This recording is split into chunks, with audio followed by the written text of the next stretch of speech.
जय गुरु। कैसे हैं आप सब? हमारे YouTube चैनल पटना सत्संग बिहार को सब्सक्राइब करें और बेल आइकन को दबाना ना भूलें, जिससे आप हमसे जुड़े रहेंगे और सारे न्यू वीडियोस भी देख पाएंगे। धन्यवाद। श्री राम श्री राम श्री राम जय राम। इतिहास में कुछ घटनाएं ऐसी होती हैं जिन्हें केवल कहानी कह देना उनके साथ न्याय नहीं होता, क्योंकि वे घटनाएं सिर्फ शब्द नहीं होती, वे किसी आत्मा का अनुभव होती हैं। आज की यह कथा एक ऐसे व्यक्ति की है जो जीवन भर सत्य की खोज में भटकता रहा, जिसने वेद पढ़े, राम का नाम जपा, हनुमान की भक्ति की, लेकिन फिर भी उसका हृदय किसी ऐसे दर्शन की प्रतीक्षा कर रहा था जो उसकी आत्मा को पूर्ण संतुष्टि दे सके। और फिर एक दिन देवघर की पवित्र भूमि पर उसे ऐसा अनुभव हुआ जिसने उसकी पूरी जिंदगी बदल दी। श्री रविचंद्र बहादुर श्रीवास्तव एक अत्यंत धार्मिक और अनुशासित परिवार में जन्मे। बचपन से ही उनके भीतर अध्यात्म के संस्कार गहरे थे। सिर्फ 7-8 वर्ष की आयु में उन्हें गायत्री मंत्र कंठस्थ करा दिया गया था। उपनिषदों का अध्ययन, हनुमान चालीसा का नित्य पाठ और सुंदरकांड का ऐसा अभ्यास कि पूरा कंठस्थ हो चुका था। काशी के संकट मोचन मंदिर और विश्वनाथ मंदिर में घंटों बिताना उनकी दिनचर्या का हिस्सा था। लेकिन जीवन केवल भक्ति से नहीं चलता। समय ने उन्हें संघर्ष भी दिखाए। उन्होंने खनन अभियंता की पढ़ाई पूरी की, नौकरी के लिए दूर प्रदेशों में गए। फिर आया देश विभाजन। सब कुछ बदल गया। जो जीवन व्यवस्थित लग रहा था वह अचानक बिखर गया। विस्थापन, अनिश्चितता और बेरोजगारी का कठिन दौर। लेकिन इन सब के बीच भी उनकी साधना नहीं टूटी। कहा जाता है वे प्रतिदिन तुलसी की विशाल माला लेकर घंटों जप किया करते थे, मानो भीतर कोई ऐसी तलाश थी जो अभी पूरी नहीं हुई थी। फिर भाग्य ने उन्हें कोडरमा पहुंचा दिया और वहीं उनकी मुलाकात हुई बैकुंठ बाबू से। यही वह मिलन था जिसने उनकी आध्यात्मिक यात्रा की दिशा बदल दी। दिसंबर 1951 में उन्होंने ठाकुर की दीक्षा ले ली। लेकिन सच यह है, उस समय उनका मन पूरी तरह आश्वस्त नहीं था।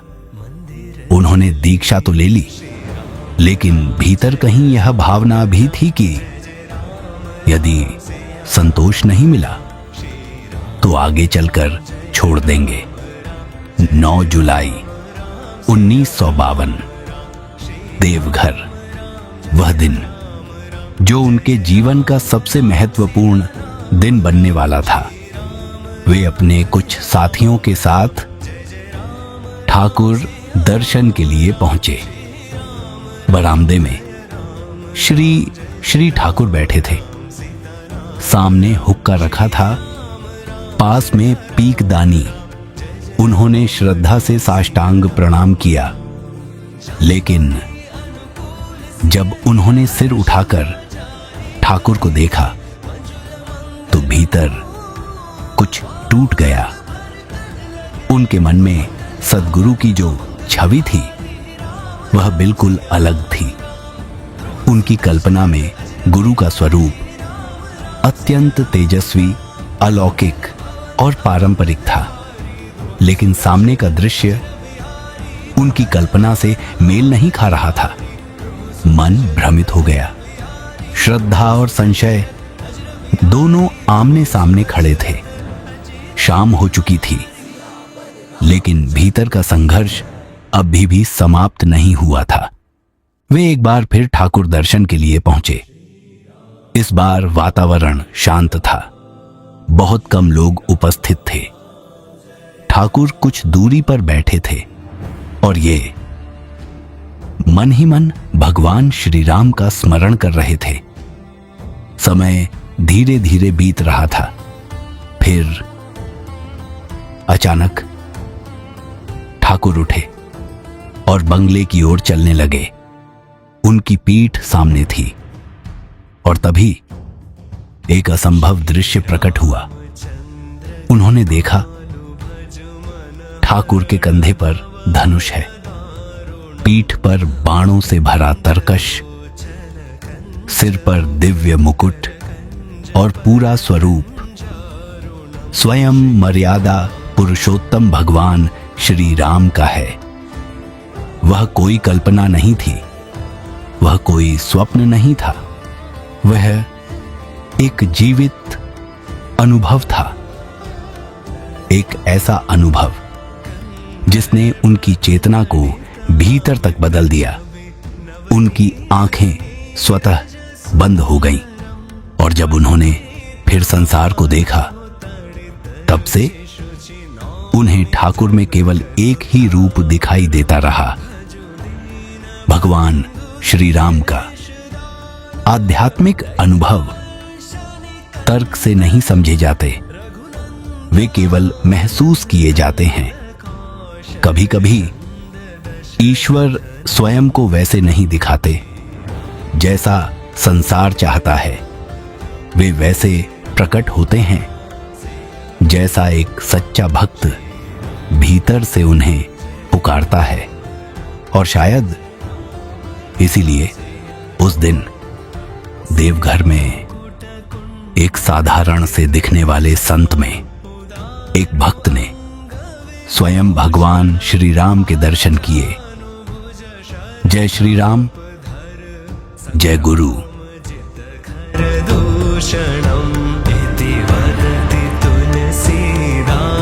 शंकर शेष मुनि मनरंजनम मम हृदय कुंज निवास कुरु कामादि खलदल गंजनम।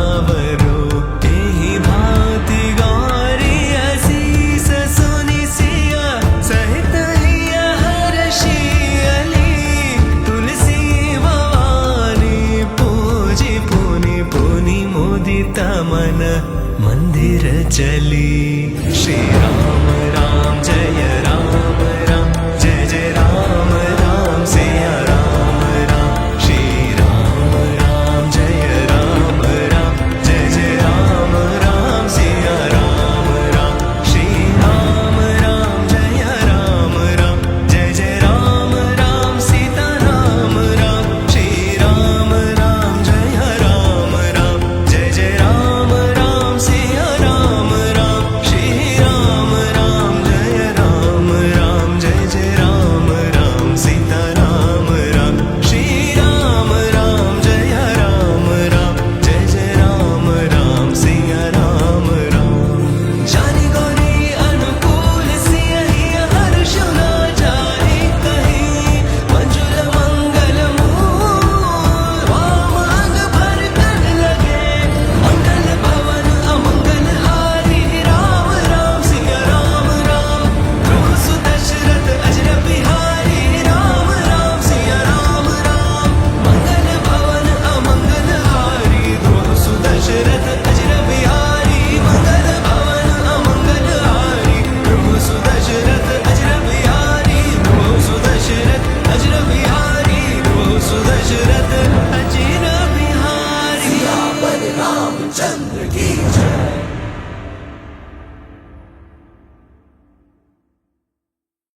जय गुरु। अगर हमारा वीडियो आपको अच्छा लगा तो हमारे YouTube चैनल पटना सत्संग बिहार को सब्सक्राइब करें और बेल आइकन को दबाना ना भूलें, जिससे आप हमसे जुड़े रहेंगे और सारे न्यू वीडियोस भी देख पाएंगे। एक छोटा सा रिक्वेस्ट है, आप लोग कृपया हमारा वीडियो को शेयर करें अपने गुरु भाइयों को, गुरु माताओं को, अपने फैमिली मेंबर्स को। धन्यवाद। जय गुरु।